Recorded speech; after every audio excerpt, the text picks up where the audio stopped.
उभी करावी सायंटिफिक बेसची, हा विषय विवेकानंदांनी माझ्या डोक्यात दिला आणि त्यातून मी इंडियन इन्स्टिट्यूट ऑफ सायन्सेस उभं करतोय असं स्वतः त्यांनीच म्हणलंय. कुठंतरी हे सगळं टेस्ला वगैरे जुळत होतं आणि मग लक्षात येत होतं की मूळ वेदांत, धर्म, देव या सगळ्या कॉन्सेप्ट्स किती वेगळ्या वेगळ्या आहेत याच्यावरती विवेकानंदांनी फार छान विवेचन केलेलं होतं. आपल्याकडे दुर्दैवाने आजच्या काळात सुद्धा या सगळ्या विषयावरती खूप घोळ होत असतात. वेदांत ज्यांनी थोडाफार वाचला असेल किंवा वेदांतावरती ज्यांचा अभ्यास असेल त्यांना हे निश्चित माहिती आहे, वेदांतामध्ये देव नाहीत. चारी वेदांमध्ये फक्त 2 देवांचं वर्णन आहे, पण ते देव म्हणून येत नाहीत, पंचमहाभूतांची तत्व म्हणून येतात, की ज्या पंचमहाभूतातनं आपलं शरीर बनलंय असं म्हणतो. इंद्र आणि वरुण या पलीकडे कोणी नाही. पुराण हे मानवरचित आहे, वेद हे अपौरुषीय आहेत, त्यांचं फक्त व्यासांनी नंतर संपूर्ण भाषांतर करून ते लोकांना कळावं अशा पद्धतीने लिखित स्वरूपात आणले. अर्थात त्यांनी उपनिषद आणि बाकीच्या सगळ्याही गोष्टी आणल्या हे माहिती असतं, पण शब्दांचे अर्थही माहिती नसतात आपल्याला बऱ्याचदा. उपनिषद असं आपण अगदी म्हणतो. उपनिषदचा अर्थ काय? शब्दाची फोड केली तर अगदी साधं आहे. उप, नी आणि शद. उप म्हणजे जवळ, नी म्हणजे खाली मांडी घालून, आणि शद म्हणजे बसून गुरुनी सांगितलेलं ऐकणे. That is Upanishad. इतका साधा अर्थ आहे त्याचा, की गुरुनी सांगितलेली तत्व ऐकून घेतली त्याच्या पायाशी बसून. दुर्दैवाने आपण या सगळ्यामधनं वेदांत आणि धर्म याची सांगड घालत असताना इतकी चुकीची घालतो. स्वामीजींनी फार सुंदररित्या सांगितलेलं आहे, अध्यात्म काय आहे हे जर समजून घ्यायचं असेल तर आयुष्य वाया घालवावं लागतं. आणि म्हणून ते असं म्हणतात की आमच्यासारख्या संन्याशांना उद्योगच नव्हता म्हणून आम्ही अध्यात्मामध्ये जास्त लक्ष घातलं. पण ऐहिक आयुष्य रोजचं जगत असताना अध्यात्म आणि ऐहिक आयुष्य या दोन्हीची सांगड घालणं खूप अवघड आहे. एकच करा, आपल्या ऐहिक आयुष्याला अध्यात्माचा पाया ठेवा, तरीही खूप विचारी आयुष्य जगता येऊ शकतं. इतके वेगळे वेगळे विचार त्यांनी सातत्याने मांडलेले आहेत. या देशाविषयी मांडलेले आहेत, इथल्या लोकसंख्येविषयी मांडलेले आहेत, इथल्या प्रश्नांविषयी मांडलेले आहेत. पण हे सगळं मांडत असताना अत्यंत प्रभावीपणे प्रत्येक गोष्टीवरती काही ना काहीतरी उत्तर देण्याचाही प्रयत्न त्यांनी केलेला दिसतो. जेवढी जेवढी त्यांची पत्र, त्याचं कारण एक साधी गोष्ट आहे. मी नेहमी बोलताना असं म्हणतो, कदाचित काही लोक म्हणतील असं कसा डायरेक्ट तुम्ही आरोप करताय. जे कबीराचं, जे तुकारामांचं, तेच विवेकानंदांच्याही बाबतीत झालेलं आहे. 39 वर्षाचं आयुष्य, नीट विचार करून बघा. 39 वर्षाच्या आयुष्यात जो माणूस वयाच्या 18व्या वर्षानंतर या विषयामध्ये खऱ्या अर्थाने काम करायला लागला, म्हणजे पुढची 21 वर्ष त्या माणसाने या विषयात काम केलं. या 21 वर्षातला त्यांचा प्रवास, परिक्रमा भारताची अनेकदा 3 वेळा केलेली, 3.5 वर्षाचा संपूर्ण युरोप अमेरिकेतला प्रवास, 3 वेळा ते प्रत्येक ठिकाणी जाणं, वराहनगरच्या मठामध्ये 2दा जाऊन बाहेर पडलं, 3ऱ्या वेळे मात्र पूर्ण विचारांती विवेकानंद हे नाव घेऊन नंतर रामकृष्ण मठाची स्थापना करून त्या विषयावरचं काम सुरू करणं. या सगळ्यामध्ये एखादा माणूस लिहू किती शकतो, किती बोलू शकतो, या सगळ्याचा जर नीट विचार केला तर आज ज्या प्रमाणामध्ये विवेकानंदांचं तत्वज्ञान नावाने लिहिलं जातं, बऱ्याचदा मला असं वाटतं की अत्यंत जडजंबाळ भाषेत आपल्या नावावर जे खपणार आहे ते लोकांनी विवेकानंदांच्या नावावरही घातलेलं आहे. कारण हे तुकारामांच्याही बाबतीत झालंय, हे कबीराच्याही बाबतीत झालंय. मौखिक परंपरा जास्त होती, त्यामुळे मौखिक परंपरा जास्त असल्यामुळे कहत कबीर, आपण म्हणलं कहत राहुल तर कोण ऐकणार आहे, कबीर म्हणलं तर हे ऐकतील असं म्हणून मी माझ्या जागी कबीर घालायचं आणि ते टाकून द्यायचं, त्याच्यात कोणाला फरक पडतोय. त्यामुळे मूळ गाथा जशी तुकारामांची वाढत गेली, मूळ कबीराचे दोहे जसे वाढत गेले, तसं विवेकानंदांच्या तत्वज्ञानाबाबतीत झालं की इतकं प्रचंड, म्हणजे काल उल्लेख फक्त केला गेला पण मी गंमत म्हणून सांगतो. व्यक्तिमत्व विकास या विषयावरती विवेकानंदांच्या भारतीय व्याख्यानातलं जे व्याख्यान आहे ते रामकृष्ण मठानी विवेकानंदच बोलतायत अशा पद्धतीने माझ्या आवाजात रेकॉर्ड करून घेतलं, हिंदी आणि मराठी, आणि त्याची DVD आत्ता प्रकाशित केली. तुम्हाला खोटं वाटेल, त्यातलं एक वाक्य मी शेवटी स्वामी भौमानंदांना म्हणलं, आत्ता तुम्ही आहे तसं केलंत, एकही तरुण हे ऐकणार नाही असं माझं प्रामाणिक मत आहे. कारण इतकं जडजंबाळ जर ऐकायचं असेल तर नको बाबा, यांनी मला झिंग येते वेगळीच, झोपच यायला लागली. सरळ साध्या सुटसुटीत वाक्यात जसं विवेकानंद बोलायचे तसं सांगितलं तर लोकांना आवडेल असं माझं मत आहे. स्वामीजी म्हणले अगदी बरोबर आहे तुझं, याच्यावर विचार परत केला पाहिजे, पण आता हे ठरलेल्या टार्गेटनुसार करायचं, त्यामुळे तू पूर्ण कर रेकॉर्डिंग. त्यातलं एक वाक्य 13 पानांचं आहे, 14व्या पानावर फुलस्टॉप येतो. इतकं जर जडजंबाळ बोलणारा एखादा माणूस असेल तर कोण ऐकून घेईल? हे नक्की दुसऱ्या कोणीतरी केलेला उद्योग आहे. त्यांनी जे काही व्यक्तिमत्व विकासावर मांडलेले विचार आहेत ते सगळे संकलित करून लिहित असताना आपल्या पद्धतीने ते एकाला एक म्हणजे अर्धविराम स्वल्पविराम माझा तर धाप लागायला लागली की संपणार कधी हे वाक्य वाचता वाचता 14व्या पानावर फुलस्टॉप येतो. त्यामुळे विवेकानंद समजून घ्यायचे असतील तर ते छोट्या छोट्या गोष्टींमधनं समजून घेतले पाहिजेत असं मला नेहमी वाटतं. विवेकानंदांना जी शिष्य परंपरा युरोप अमेरिकेत लाभली त्याचा तर किस्सा फार सुंदर आहे. विवेकानंदांना आपल्याकडं फार मिळायचं नाही, पण ज्या ज्या वेळेला कालीमातेचं दर्शन घ्यायला जायचे, दक्षिणेश्वराला जायचे, त्यावेळेला नदीकाठी किंवा समुद्रापाशी जाऊन बसणं हा एक त्यांचा छंद होता. आपल्याला सगळ्यांना माहिती आहे त्यांना जो शेवटचा योग समाधीचा योग मिळाला तो कन्याकुमारीला समुद्राच्याच वरती एका शिलेवरती मिळालेला आहे. सगळ्यात मोठी त्यांच्या दृष्टीने त्यांची आयुष्याची परिपूर्तता तिथं झाली असं ते म्हणतात. हा समुद्र का आवडायचा तर त्यांनी एके ठिकाणी अभयानंदांना लिहिलेल्या पत्रामध्ये असं म्हणलंय की या अथांग समुद्रासमोर बसलो आणि एकटक त्याच्या लाटांकडे बघायला लागलो की मला असं वाटायला लागतं की स्वतःला महत्व देणारा हा मानव त्याच्यासमोर किती क्षुद्र आहे. त्या रेतीच्या कणापेक्षाही मी लहान आहे असं मला त्या क्षणाला लक्षात यायला लागतं. आणि मग ती सगळी विश्वाची अथांगता बघताना आपण इतके कप पदार्थ असूनही स्वतःला का महत्व देतोय असं येतं आणि वाटून तर की समोरच्या समुद्रात स्वतःला झोकून द्यावं. बऱ्याच मोठ्या लोकांची ही अवस्था आपण बघितली असेल की त्यांना असं वाटतं की बास झालं आयुष्य इथनं पुढं संपवून टाकावं. त्या योग समाधीच्या विचार साधनेपर्यंत पोचलेल्या माणसांच्या बाबतीत हे नेहमी घडत असतं. तर असेच अमेरिकेमध्ये असताना ते एका समुद्राच्या किनाऱ्यावरती असे बसले होते आणि अथांग त्या लाटा येत होत्या जात होत्या आणि त्याच्याकडे एकटक बघत बसले होते. जवळ 4 मुलं उभी होती तरुण आणि त्यांचा एक खेळ चालला होता. खेळ काय होता, कागदाचा बोळा करायचा, लाट आली की त्या लाटेवरती टाकायचा आणि ती उडत येत असताना एक जण त्यांच्यातला शिकवत होता आणि रिव्हॉल्वरनी तो बोळा उडवायचा, ठापकन गोळी मारून मोठ्यांदा. त्या पद्धतीने ते उडवत होते. दरवेळेला जमत नव्हतं आणि तो जो कोण प्रमुख होता त्या चौघातला तो इतरांना सारखा शिव्या देत होता वाटेल तशा, हे गोळी वाया घालवली, पैसे वाया घालवले, काय जमत नाही तुला नेम, हे बघ असा असं म्हणून तो नुसतंच दाखवायचा, नेम मारायचाच नाही, परत दुसऱ्याच्या हातात द्यायचा. कुतूहलाने स्वामीजी बघायला लागले की अरे हे कोण आहेत पोरण, काय करतायत. बघितलं आणि स्वामीजी उठले आणि त्यांच्या जवळ गेले आणि म्हणले कॅन आय हँडल धिस. बघायला लागले हा कोण माणूस, काय कसले भगवे कपडे घातलेला आणि काय. हो sure, can you hold it, let me see. पहिल्यांदा आयुष्यात घेतो ते रिव्हॉल्वर हातात. ज्या पद्धतीने त्यांनी पकडलंय त्या लोकांच्या लक्षात आलं की या माणसाला काही माहिती नाही यातलं, हे असं काहीतरी हातात घ्यायचं, एखादं वाडगं ठेवल्यासारखं रिव्हॉल्वर. ते आपलं तसंच असं घेऊन बघत होते. Do you know how to operate? No. This is the main thing. Once you load it you have to push back and then it fires. Okay, that I have seen, he said. Let me try. हे सगळे बघायला लागले, बघू हा काय करतो नवीन माणूस, आपल्या तर कोणाचाच नेम लागला नाही, नुसत्या शिव्या खाल्ल्यात. एक बोळा टाकला लाट आल्यावरती, यांनी असंच धरलं होतं ठापकन उडवला बोळा.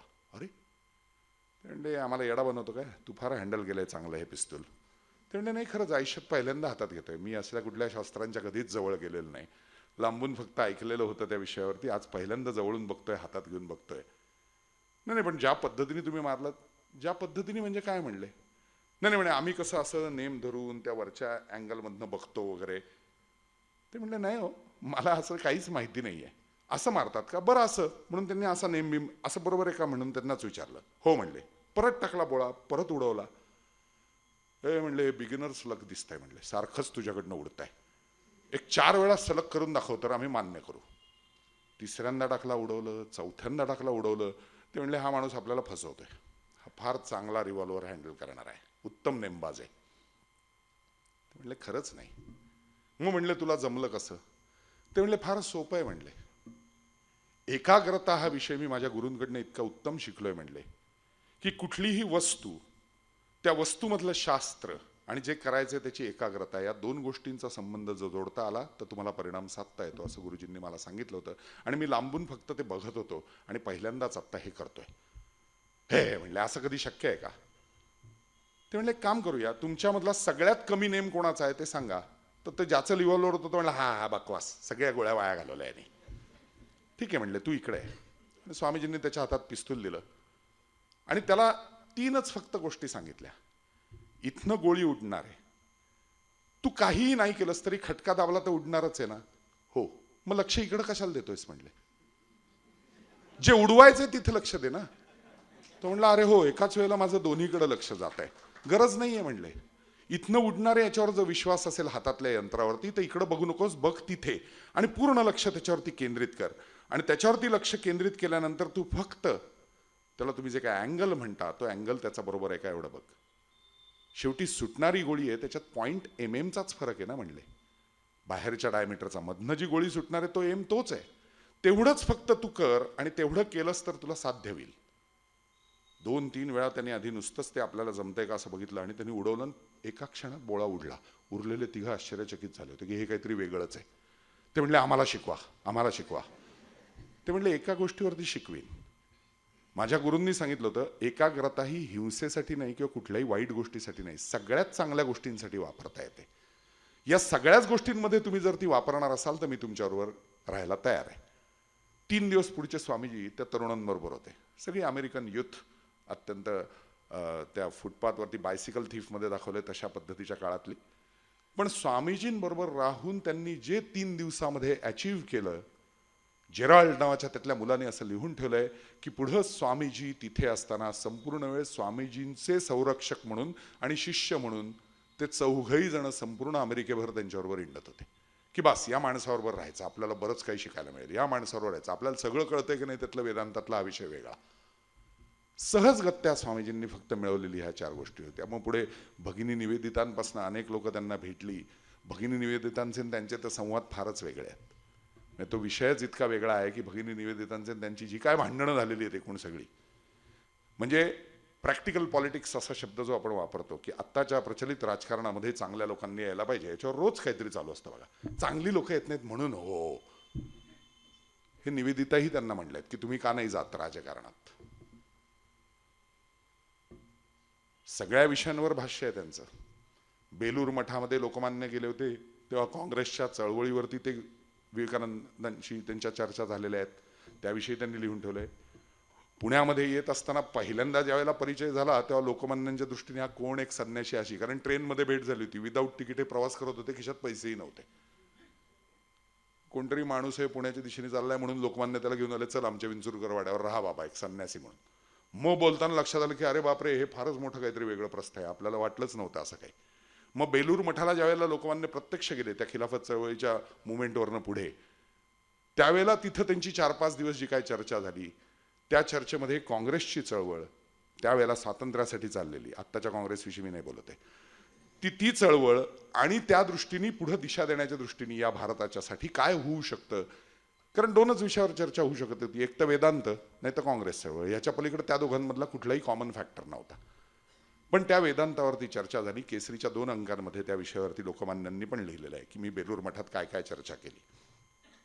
एक अत्यंत वेगळा संन्यासी की ज्या संन्याशांनी वेदांत या विषयाचं भाष्य इतक्या सहज साध्या पद्धतीने संपूर्ण जगाला त्यावेळेला समजावून सांगितलं. आणि समजावून सांगत असताना त्यांनी 10 वेळा प्रत्येकाला सांगितलं की आमच्या भारतावरती प्रेम करा. का? आजच्या काळातली जी घटना आहे, आपण आत्ता बघतोय की 2 मंदिरांमध्ये वाद चालू आहे की कोणाची इस्टेट जास्त चांगली, केरळमधल्या मंदिराची का तिरुपती बालाजी, दोन्हीकडची आता मोजदाद सुरू आहे. या विषयावर स्वामीजींनी केलेलं भाष्य फार सुंदर आहे. स्वामीजींनी केलेलं भाष्य असं आहे, स्वामीजी मुंबईला उतरले, डॉकवरती उतरले आणि बाहेर पडत होते आणि रस्त्यावरती आता जशी ही रांगोळी आहे, आपण अनेक गोष्टी बघतो बघा मोठमोठ्या शहरांमध्ये, खडू आणि कोळसा घेऊन रस्त्यावर शंकराची वगैरे अशी मोठी चित्र काढलेली असतात, त्याला एक बॉर्डर वगैरे करून, आणि तो चित्रकार गरीब जो कोण असेल तो भिकारी तो बसलेला असतो तिथे. तर असं एक मोठं चित्र शंकराचं वगैरे काढलेलं होतं, जटेतनं अगदी गंगा येते वगैरे, असं छान खाली शिवलिंग, छोटा गणपती, पार्वती वगैरे, असं छान अप्रतिम चित्र कोळसा आणि खडूनी काढलेलं, आणि त्याच्यावर खूप नाणी वगैरे पडली होती. सहज मागे वळून शिष्यांकडे बघून म्हणले, स्वामीजी बघितलं, चित्र काढणारा भिकारी भिकारीच आहे, देव किती श्रीमंत झालाय बघा म्हणले. इथं आज जी अवस्था आपण बघतोय ना, त्याचं मूर्तिमंत प्रतीक ते होतं असं मला नेहमी वाटतं. स्वामीजींनी त्या छोट्या हॉलमध्ये केलेलं जे भाषण होतं, ज्या भाषणामुळे स्वामीजींना अमेरिकेतल्या पत्रकारांनी उचलून धरलं, कारण कुठेही विचाराला छेद देणारं कोणी बोललं तर ते जास्त आवडत असतं. त्या भाषणामधलं एक वाक्य असं होतं की सर्व मंदिरं, सर्व चर्चेस, सर्व गॉस्पेल्स, सर्व मशिदी, सर्व आज्ञारी सर्व पाडून टाका. या कशाचीही गरज नाही. खरंच देव भेटलाय का आपल्याला? आपल्याला आवश्यकता असते तेव्हा आपण देव पकडतो. माझी परीक्षा आहे, माझ्या घरात काही चांगलं आहे, माझं काहीतरी पुढचं एखादं टेंडर आहे, मला अमुक एका गोष्टीला सामोरं जायचंय, अशा वेळेलाच देवाची आठवण होणार असेल तर तो देव उपयोगाचा नाही. त्या देवाची गरजही नाही. कारण माणूस देव या संकल्पनेने हतबल होतो. ही हतबलता काढून खरंच देव भेटावा यासाठी तुमच्या डोळ्यात 2 अश्रू आलेत का, असा पुढचा प्रश्न ते विचारतात. याचं कारण पवहारी बाबांच्या दिशेने जावं का नाही, अशा एका संभ्रमावस्थेमध्ये तरुण नरेंद्र असताना एका घरामध्ये आवाज चांगला आहे, उत्तम थोडंसं तालाचं ज्ञान आहे, कारण थोडंसं शिक्षण त्या विषयातलं रवींद्र संगीतातलं त्यांनी घेतलं होतं त्या काळामध्ये, तो सगळा भाग त्यांच्याकडे होता उत्तम. बंगालमध्ये जे संगीताचा मूळ पार्श्वभूमी आहे ती थोडीशी स्वामीजींकडे पण होती. आणि त्यामुळे मग अनेक ठिकाणी असे कोरसमध्ये भजनं गायला जायचे. तसे एका घरात ते भजन गायला गेले होते आणि भजन संपलं आणि एका माणसाकडे त्यांना आणलं गेलं आणि तो माणूस त्यांच्या एकदम पायाच पडला की गुरु आज भेटलात. नरेंद्रला वाटायला लागला काय वेडा आहे काय, माझ्यापेक्षा वयाने मोठ्यानं पाया काय पडतोय, आपलीच वाट इतके दिवस बघत होतो, गुरु बसा. म्हणजे फारच डोकं गेलेलं दिसतंय या माणसाचं. म्हणजे हा काय बावट अर्ग, मी आपलं इथं भजन म्हणायला आलो होतो. नाही नाही गुरु चला तुम्ही माझ्याबरोबर. हो कुठे चला, चला तर खरं. अहो जाहो करत तो माणूस घेऊन गेला. तो होता रामकृष्ण परमहंस. की नारायण आज माझे मला भेटतात, मी त्यांचीच वाट बघत होतो इतके दिवस, असं तरी म्हणलंय. आणि मग जेव्हा त्यांना हे सगळं कळलं की हा माणूस कोण आहे काय आहे, ते म्हणले मी अनेक बाबांना आजपर्यंत प्रश्न विचारलाय, तुम्हालाही विचारू का? परमहंस म्हणले विचार. तुम्ही देव पाहिलाय का? हो. खरंच? जितका स्पष्ट तुला जवळ बसलेला बघतोय त्याच्याही पेक्षा अधिक स्पष्ट जवळनं मी देव पाहिलाय. नरेंद्राला हे उत्तर पहिल्यांदा मिळत होतं. कारण आजपर्यंत ज्याला ज्याला भेटलो त्या प्रत्येकाने, साधू पुरुषांनी, कोणी देव पाहिला का? नाही, देव नाही पाहिला, पण आहे असंच उत्तर दिलं होतं. देव पाहिलाय म्हणणारा हा पहिला. मला भेटेल जरूर, तेवढी साधना केलीस तर नरेंद्र तुलाही भेटेल. कुठे? चल दक्षिणेश्वरी चल. आणि स्वामीजींनी लिहून ठेवलंय की एक अत्यंत सात्विक चेहऱ्याची अशी ती काली माता मला पांढऱ्या शुभ्र साडीमध्ये भेटली. माझ्याकडे बघून मंद स्मित, जसं आईने करावं तसं करत होती. त्या साधनेतनं मला पहिल्यांदा काली माता भेटली आणि ती भेटवणारे दुसरे तिसरे कोणी नाही, रामकृष्ण परमहंस होते. त्यामुळे माझे ते खरंच गुरु झाले. प्रभू छेले खेलो आमीन तुमार नावाचं एक फार सुंदर गीत रामकृष्ण परमहंस आणि स्वामीजी यांच्याविषयीचं स्वामीजींनीच लिहिलेलं आहे. स्वामीजी काव्य फार छान करायचे. त्या काव्यामध्ये त्यांनी असं म्हणलंय की लहान मूल जसं आईशी वागतं तसा मी तुमच्याशी सारखा वागलोय. ते कधी आईला ओचकारतं, कधी ओरबाडून काढतं, कधी चिमटे मारतं, कधी फटके देतं, कधी चावा घेतं लाडीकपणे, पण माझ्याकडे लक्ष देन, माझी ही गोष्ट पूर्ण कर, हा जो हट्ट बालकाचा असतो असा हट्ट मी तुमच्याशी प्रत्येक गोष्टीत केलाय. अनेकदा वाद घातलेत. कारण ही साधना करण्याच्या आधी वाटेल ते अद्वा तद्वा बोललेला आहे नरेंद्र रामकृष्णांना. काहीतरी काय सांगताय म्हणले, देव भेटलाय, नीट दाखवून घ्या डॉक्टरला, मानसिक रुग्ण आहात म्हणले, भास होत आहेत तुम्हाला काहीतरी. हे नरेंद्राचं वाक्य आहे रामकृष्णांसाठी. भासमान जगात जगायला लागलात तुम्ही, देव भेटला असं म्हणणं म्हणजे. आणि तोच नंतर असं म्हणतो की भासमयतेतनं प्रत्यक्षामध्ये नेण्याचं काम रामकृष्णांनी केलं आणि काली मातेचं मला दर्शन झालं. आणि तोच माणूस नंतर या टोकापर्यंत येऊन म्हणतो की सगळी मंदिरं, सगळी गॉस्पेल, सगळी चर्चेस, सगळ्या आज्ञारी सगळं पाडून टाका, देवाची गरज नाही. पण अलवारचे दिवाण होते ते मात्र स्वामीजींचे फार मोठे शिष्य होते. त्यामुळे त्यांनी एकदा स्वामीजींना असं, याच तुम्ही भारताची परिक्रमा करतायत, आमच्याकडे याच म्हणून बोलवलं. तो जो राजा होता तो थोडासा विज्ञानवादी दृष्टिकोन आणि असा सगळा आणि नास्तिकता या विषयातला होता. अर्थात मी नेहमी गमतीत म्हणतो, गमतीत काय की मौना वाद घालायचो तेव्हाही मी चर्चेत एकत्र असताना चर्चा सत्राचं संयोजन करताना निळू फुले आणि डॉक्टर लागून नाही या विषयावर बरेचदा बोललो होतो की तुम्ही आस्तिकच आहात. कारण देव नाही या विषयावर श्रद्धा ठेवणं ही आस्तिकवादाचंच लक्षण आहे असं माझं मत आहे. त्यामुळे म्हणलं त्या सगळ्या ठिकाणी ज्यावेळेला स्वामीजी अशा विषयांमध्ये त्यांच्याशी गप्पा मारायचे, प्रत्येक विषयावरती बोलायचे, त्या प्रत्येक वेळेला स्वामीजींचे हे सगळे प्रश्न ठरलेलेच असायचे. की हे काय आहे, खरं कसं आहे मला सांगा, अमुक काय. तर तो जो राजा होता त्याला कळलं होतं की कालीमातेचं दर्शन घेतलेलं आहे आणि आपला दिवाण त्यांचा फार मोठा अगदी भक्त आहे. म्हणून राजाने आल्या आल्याच ही सगळी जी गरीब जनता आपल्या भारतामधली, ही सगळी देवधर्माच्या मागे लागलेली, अत्यंत कर्मकांडाच्या मागे लागलेली, सगळं वाटोळं हो, काय कसल्या दगडामध्ये कसल्या मूर्त्यांमध्ये काहीतरी तुम्ही विश्वास ठेवून बसताय, हे खरं आहे का. स्वामीजी म्हणले अगदी बरोबर आहे तुमचं राजेसाहेब, हे काही खरं नाही आहे. किंबहुना एकाच दगडाचे दोन तुकडे होतात, एक पायाचा बनतो, दुसऱ्यातनं करून मूर्ती निघते. एकाला नमस्कार करून आत जातो, किंबहुना त्याच्यावर पाय ठेवूनही जातो, दुसऱ्याला मात्र भक्तिभावे पूजलं जातं. माझं म्हणणं काहीच नाही त्याविषयी. दगडाच्या नशिबी दोन्ही गोष्टी आहेत म्हटलं, हे सगळं मान्यच आहे. पण काय आहे, अडाणी गरीब जनता आहे, ती काही योग साधर्म्यांनी प्रत्येकजण त्या अवस्थेपर्यंत पोचू शकत नाही की देव ही संकल्पनेच्याही पुढे जायचं आहे आपल्याला याच्याकडे. आणि त्यामुळे त्यांना कुठल्या तरी आधाराची गरज असते. रोजच्या विवंचना आहेत, त्यामुळे तो आधार लागतोच. हे हे म्हणलंय सगळं मूर्खपणा आहे, यामुळे अधोगती आहे आपली. मी माझ्या राजवाड्यामध्ये असा नियम केलेला आहे, असल्या कुठल्याही गोष्टी पाळायच्या नाहीत, कुठलीही श्रद्धा हा विषय असता कामा नये. स्वामीजी म्हणले हो बर म्हणले. आणि स्वामीजींनी त्या दिवाणांना, 2-3 मंत्र्यांना बोलवून घेतलं त्या संस्थानिकाच्या. आणि एक संस्थानिकाचं उत्तम तैलचित्र होतं, ते तैलचित्र असं काढलं, ठेवा म्हणले. आणि त्या दोघा तिघांना म्हणले जरा थुंका बरं याच्यावरती. काय राजेसाहेब बसलेत स्वतः संस्थानिक आणि तुम्ही काहीतरी काय सांगता. म्हणले हे तैलचित्र आहे, राजेसाहेब तिथे आहेत, मी चित्रावर थुंका म्हणतोय, त्यांच्या अंगावर थुंका असं थोडंच म्हणलंय. म्हणले हे चित्र आहे म्हणले, याचा काय संबंध आहे, राजेसाहेब आहेत ना तिथं, त्यांच्यावर नाही म्हणले, त्यांच्या चित्रावर म्हणतोय मी. साधं रंगांमधनं काढलेलं, एक पांढरा कॅनव्हास होता, त्याच्यावर काही रंग वापरून तसंच दिसणारं, जसा फोटो निघतो तसं हे काढलेलं चित्र आहे, चित्रावर थुंकायला काय हरकत आहे. कोणीच तयार होईना. शेवटी एकाला त्यांनी खुदून खुदून विचारलं, अरे का थुंकत नाहीयेस. असं काय करता म्हणले, आमचे अन्नदाते, आमचे संस्थानिक, आमचे राजे, त्यांचं तैलचित्र आहे, त्या चित्रावर थुंकणं म्हणजे प्रत्यक्ष त्यांच्यावर थुंकण्यासारखंच नाही का. स्वामीजी त्यांच्याकडे वळले, म्हणले कळलं महाराज, दगडच असतो साधा, पण त्याला एक रूप दिल्यानंतर, शेंदूर फासल्यानंतर आम्ही अशी श्रद्धा बाळगतो की त्याच्यात आता देवत्व आलेलं आहे, आणि मग आमच्यासाठी तो पत्थर राहत नाही, तो पाषाण राहत नाही, ते काष्ठ राहत नाही. आणि जोपर्यंत सर्वसामान्य माणसं या अवस्थेच्या पुढे पोचत नाहीत, तोपर्यंत त्यांना या आधाराची गरज असते, आणि तो आधार आवश्यक आहे, आणि त्या आधारालाच आम्ही श्रद्धा असं मानतो.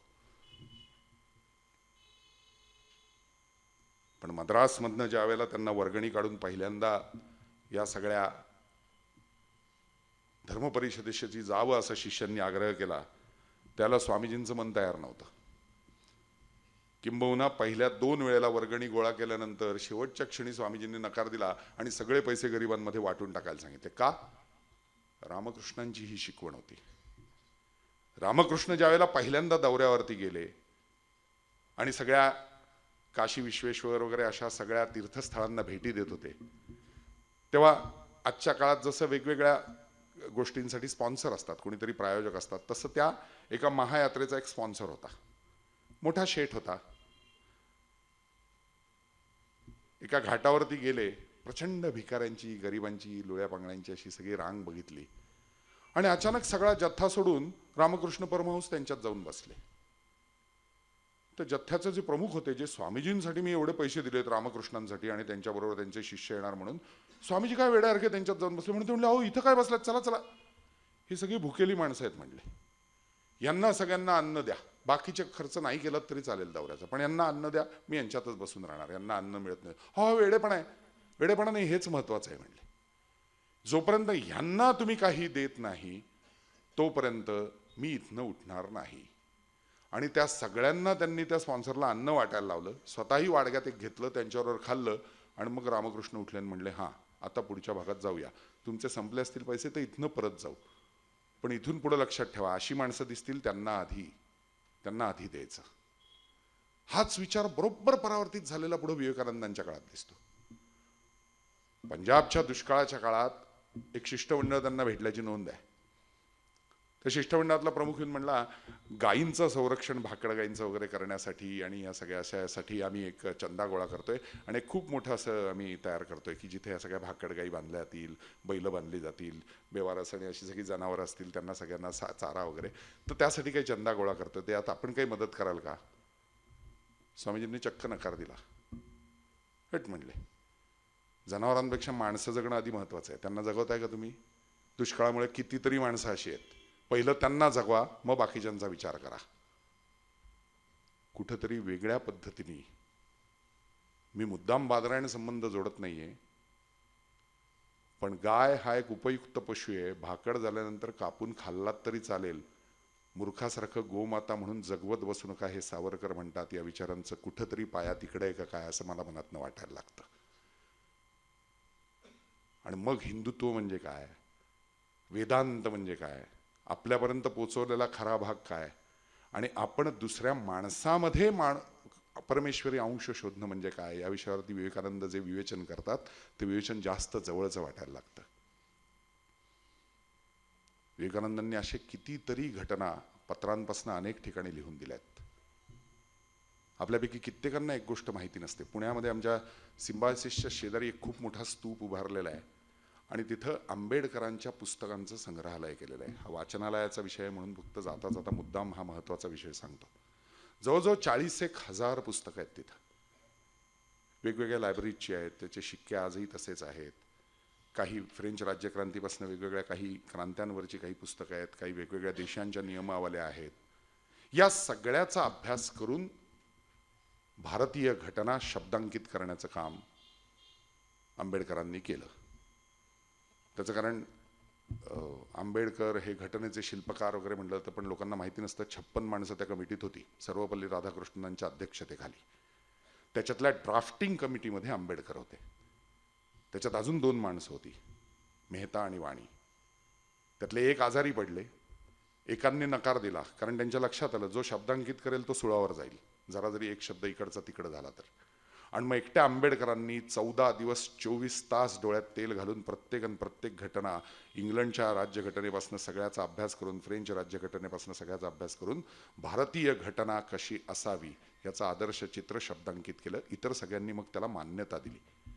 त्या अर्थाने ते घटनेचे शिल्पकार आहेतच, कारण तेवढं मोठं काम त्या एकट्या माणसाने शेवटी उरावर घेतलं आणि बेधडकपणे घेतलं. माहिती होतं की अनेक ठिकाणी आपल्या उरावरती कदाचित नंतरच्या काळात दोषारोप केले जातील, कारण ड्राफ्टिंग कमिटी ही महत्त्वाची. शब्दाला प्रत्येक किस काढणं हा भाग जास्त चांगला तुम्हाला माहिती आहे.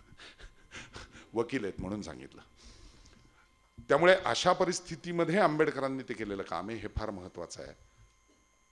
ती 40,000 पुस्तकं खरंच त्यांनी वाचली असतील का असा प्रश्न पडतो तिथे गेल्यावर. कारण एक माणूस त्याच्या आयुष्यात बाकी सगळं करून किती वाचन करू शकतो करून करून. आणि बहिष्कृत भारताचे अंक वाचताना मला त्याचा शोध लागला. काय घडलं? अमेरिकेहून परत आल्यानंतर 1896 सालानंतर जेव्हा पहिल्यांदा रामकृष्ण मठाची संकल्पना घेऊन वराहनगरमध्ये आनंद बाजार मठामध्ये पहिल्यांदा खरं तर या सगळ्या शिष्यांबरोबर वाद झाला विवेकानंदांचा, आणि सगळे म्हणले हेट, हे असली काही संकल्पना नसते, असलं काही नसतं. एक अभयानंद त्यांचे गुरुबंधू वगळता बाकी कुणाशीही त्यांची ही संकल्पना पटलेली नव्हती. सगळ्यांनी वाद घातलाय, चुकीचं काहीतरी बोलतंय. रामकृष्ण मठाची स्थापना करण्याचं कारण काय, ही विचारधारा घेऊन लोकांपुढे प्रचारात जायचं कारण काय, आपला संबंध काय. संन्यासाला अकाउंटेबिलिटी असते हा विषय पहिल्यांदा विवेकानंदांनी मांडलाय. का? संन्यस्त म्हणजे सगळ्या गोष्टींपासून विरक्ती घेतलीच बरोबर आहे, पण दुसऱ्याचा पैसा घेतोयस त्या प्रत्येक पैशाचा चोख हिशेब असला पाहिजे. हे अभयानंदांना त्यांनी पहिल्यांदा सांगितलं, कारण हिशेबच जुळेनात मठाचे. पुढे जाऊन फ्रेडरिक बरोबरचा जो वाद दुसऱ्यांदा ते परत तिकडे गेले त्यावेळेला झाला होता, त्याला ह्या संपूर्ण गोष्टीचा आधार दिसतो आपल्याला. ती मोठी केस जी घडली अमेरिकेत त्याचा किती विचारपूर्वक विचार केला असेल की नाही. संन्याशी असलास म्हणून काय झालं, तू त्या समाजातनं पैसे घेतोयस, त्या प्रत्येक पैशाचा आपल्याला हिशोब देताच आला पाहिजे. संन्यासाला ही अकाउंटेबिलिटी आहे जशी समाजाबरोबर विचारांची आहे तशी. आणि या विषयातनं ज्यावेळेला ते हिंडत होते वेगवेगळ्या ठिकाणी, तेव्हा एकदा मिरतला गेलेले आहेत. त्या मिरत मधला एक किस्सा त्यावेळेला लिहून ठेवलेला आहे. हौलर मौलवी नावाचा माणूस होता. ह्याच्याकडनं त्यांनी पहिल्यांदा कुराण शिकून घेतलं. तो लायब्ररियन होता खरं तर, आणि सगळ्या पुस्तकांची हे ठेवायचा. पण हे कुराण वगैरे शिकण्याच्या आधी ते त्या लायब्ररीत जायचे रोज. थोडेसे आजारी होते म्हणून तिथे जास्त मुक्काम ठेवला होता मिरतला. आणि तिथे जायचे, रोज एक मोठं पुस्तक घ्यायचे, दुसऱ्या दिवशी सकाळी परत करायला यायचे. हे हौलर मौलवीला वाटलं हे कोणतरी आगाव दिसतंय, उगाच जरा आपलं सगळ्यांसमोर जरा दाखवायला असं रोज एक आपलं मोठं पुस्तक घेऊन जायचं आणि दुसऱ्या दिवशी परत आणायचं. हे म्हणले मला कार्ड भरायचा का त्रास देतोय रोजच्या रोज, घेऊन गेलास एक 8 दिवसांनी परत आण ना, ते म्हणले पण का 8 दिवसांनी आणू? म्हणजे वाचायला नको म्हणले पुस्तक, उगाच आपलं दाखवायला रोज एक घेऊन जातो जड. हे म्हणले नाही मी वाचतो ना. काहीतरी काय बाबा टारगंट, एवढं मोठं पुस्तक वाचतो. आजपर्यंत किती लोक इथे येऊन पाहिलेत, मोठे मोठे योगी येतात, किती लोक येतात, नवीन धर्मातले कितीतरी पुढारी येतात वेगवेगळे पुस्तकांचे रेफरन्सेस वाचण्यासाठी, किती किती तास घालवतात तेव्हा ते वाचन होत आहे. तुला कसं काय जमतंय म्हणले, उगाच आपल्या थापा मारायच्या, काहीतरी तरुण आहेस म्हणून म्हणे काही काय. स्वामीजी शांतपणे म्हणले नाही खरंच वाचतो. बघू म्हणले आज आणलेलं परत करायला आणलेलं पुस्तक, असं म्हणून त्यांनी घेतलं, सहज उघडलं, प्रस्तावना आणि हा सगळा भाग बघून त्यांनी एक प्रश्न विचारला. स्वामीजींनी शांतपणे उत्तर दिलं हे काय आहे. त्यांनी एक अचानक उलगडावं तसं एक कुठलं तरी एक 150 पान उघडलं, जे काय दिसलं प्रकरण, त्या प्रकरणाचं नाव 2-4 वाक्य त्यांनी वाचले आणि त्याच्यावर एक प्रश्न विचारला. अख्खं प्रकरण काय आहे ते स्वामीजींनी सांगितलं. म्हणला परत त्यांनी आणखीन एक पुढचं शेवटच्या भागातलं परत स्वामीजींनी उत्तर दिलं. खरंच वाचलंयस की रे म्हणले, कालच घेऊन गेलास आणि आज वाचलंस? हो म्हणले.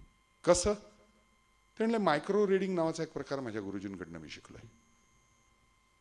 अख्खं पुस्तक 400 पानाचं 3 तासात वाचून होऊ शकतं. मी बहिष्कृत भारतचा संदर्भ देण्याचं कारण, विवेकानंदांनी जी वाचन शैली स्वीकारली होती त्या वाचन शैलीवरती पूर्ण विवेचन करून त्याचा अभ्यास मधल्या काळात युरोप अमेरिकेमधल्या सगळ्या गोष्टींमधनं करून मी माझी वाचनाची सवय बदलली असं आंबेडकरांनी लिहून ठेवलंय. 40,000 पुस्तकं आंबेडकर जेव्हा वाचू शकतात तेव्हा ती अशा पद्धतीने वाचलेली असतात. आणि खरंच त्याचा थोडासा जर नीट अभ्यास केला तर आपल्यापैकी कित्येकांना हे सहज साध्य होईल. आजच्या काळामध्ये म्हणजे ह्या मायक्रो रिडिंगचा अभ्यास करून त्या पद्धतीने पुस्तक वाचणारा एक माणूस मला माहिती होता म्हणण्याचं कारण तो आता या जगात नाही म्हणून, पण अत्यंत सहजगत्या तो एवढं मोठं पुस्तक संपवू शकायचा आणि त्याच्यावर व्याख्यान देऊ शकायचा. ही माहिती असलेला माझ्या माहितीतला मी पाहिलेला माणूस म्हणजे प्रमोद महाजन. त्याचं कारण सांगतो.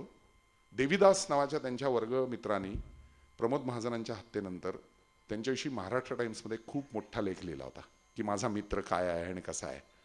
आणि तो लेख जेव्हा त्यांनी लिहिला होता तेव्हा त्या लेखात त्यांनी असं म्हणलं होतं की आम्ही सगळेजण आणीबाणीच्या काळात तुरुंगात असताना रोज संध्याकाळी शाखा भरवायचो आणि शाखेनंतर बौद्धिकाचा विषय आणि रोज एकाने एक विषय मांडायचा असायचा. तेव्हा मार्क्स हा विषय अत्यंत प्रमोद महाजनांचा आवडता होता, मार्क्सिझम आणि मार्क्स. तेव्हा मार्क्स या विषयावरचं नवीन आलेलं पुस्तक अक्षरशः 4 तासात फडशा पाडून दुसऱ्या दिवशी त्या विषयावरचं बौद्धिक अख्खं पुस्तकावरचं त्या तुरुंगामध्ये प्रमोदनी दिलेलं नाशिकमध्ये आम्ही सगळ्यांनी ऐकलेलं आहे. हे देवीदास नावाच्या त्यांच्याच वर्गमित्रांनी लिहिलेली आठवण आहे. ते मायक्रो रिडिंगनी आपल्याला अनेक तरुणांना त्याचा अभ्यास करून उपयोग होऊ शकतो अभ्यासात. म्हणून मुद्दाम मी फक्त जाता जाता वाचनालयाचा विषय म्हणून सांगितलं. या परिक्रमेमध्ये अनेक अनुभव त्यांना आले. नंतरच्या काळामध्ये भगिनी निवेदितांना त्यांनी पत्रामधनं हे अनुभव कळवलेत, किंबहुना मिसेस हेलला सुद्धा कळवलेत, जिनी बोस्टनमध्ये त्यांची त्यावेळेला व्यवस्था केली होती थंड हवा असताना, आणि पहिले $500 गरिबांसाठी खर्च करायला दे असं त्यांनी मागितल्यानंतर तिने दिले होते त्या काळामध्ये. या मिसेस हेलचे त्यांचे संबंध बहीण भावासारखे होते, अत्यंत उत्तम होते. आणि खूप छान पत्र मिसेस हेलला लिहिलेली विवेकानंदांची प्रसिद्ध आहेत. ती वाचताना सुद्धा लक्षात येतं की विवेकानंद किती विषयांवर भाष्य आपल्याकडच्या विषयांवरती करतात. हे करत असताना त्यांनी एक फार सुंदर एक संदर्भ त्यावेळेच्या गोष्टींचा दिलेला आहे. तो संदर्भ मी मुद्दाम सांगू इच्छितो, त्याचं कारण आपण सगळेजण स्वातंत्र्य चळवळीवरती बोलत असतो. टेरेन्स मॅक्विनी नावाचा एक खूप मोठा स्वातंत्र्य सैनिक आयर्लंडचा होऊन गेला. आयर्लंड हा इंग्लंडचाच असाच आपल्यासारखा भाग होतो, पण त्यांच्यातही अनेक भांडणं वगैरे सगळी आहेत. आणि हा टेरेन्स मॅक्विनी यांनी आमरण उपोषण पत्करलं त्याला जेव्हा अटक झाली तेव्हा, आणि शेवटी तो तसाच गेला. टेरेन्स मॅक्विनीनी असं एके ठिकाणी म्हणून ठेवलं होतं की पारतंत्र्य हे एका वेगळ्या अर्थाने त्या देशाचं नैतिक अधःपतन करायला कारणीभूत ठरत असतं. आजपर्यंतच्या सर्व स्वातंत्र्य सैनिकांच्या वेगवेगळ्या भावना, त्याच्याविषयीचे विचार हे वाचताना हे वाक्य मला सगळ्यात वेगळं वाटलं होतं असं विवेकानंद म्हणतात. नैतिक अधःपतन एखाद्या देशाचं पारतंत्र्यात होऊ शकतं, हा विषय पहिल्यांदा कोणीतरी मांडलाय आणि याच्यावरती मला विवेचन करायला आवडेल असं विवेकानंदांनी म्हटलं. आणि विवेकानंदांनी पूर्ण अभ्यास केला आणि त्यांच्या असं लक्षात आलं, ज्या मूल्यवर्धित शिक्षणावरती आपण बोलतोय ही मूल्यवर्धित शिक्षण पद्धती इंग्रजांनी बदलली. कधी बदलली? मॅकॉले आल्यानंतर आपल्याला सगळ्यांना माहिती आहे मॅकॉलेची सिस्टीम आपण सगळ्यांनी स्वीकारली आणि आजही तीच शिक्षण पद्धती बऱ्यापैकी आहे. मॅकॉलेचं ते वाक्यही प्रसिद्ध आहे की जे त्यांनी इंग्लंडच्या राणीला लिहून पाठवलं होतं की मी इथली शिक्षण पद्धती आमूलाग्र बदलत असताना अशा पद्धतीने बदलणार आहे की उद्या भविष्यामध्ये या देशाला इंग्लंडपासून स्वातंत्र्य द्यायची वेळ आली आणि इंग्लंडने दिलं तरी इथल्या माणसांची वृत्ती ही कामगारासारखीच राहील आणि आयुष्यभर आपल्याला ते कामगार पुरवत राहतील अशी शिक्षण पद्धती इथं मी डेव्हलप करत आहे. आणि नीट विचार केला तर तीच शिक्षण पद्धती अजूनही आहे. पूर्वी टायपिंगवरती बोटं घालत होते, आता लॅपटॉपवरती घालतायत, पण तिकडे जाऊन मोठमोठ्या पगारांच्या नोकऱ्या घेणारे आपले लोक तिथे कारकूनच पुरवत आहेत IT इंडस्ट्रीला. नीट विचार केला तर काही वेगळा बदल नाही, फक्त पगारात वाढ झाली म्हणून आपल्याला वाटतं IT इंडस्ट्रीत काम करतो. काय करतो? लॅपटॉपवरती बोटं घालतो, पूर्वी टायपिंगवर घालायचं ते.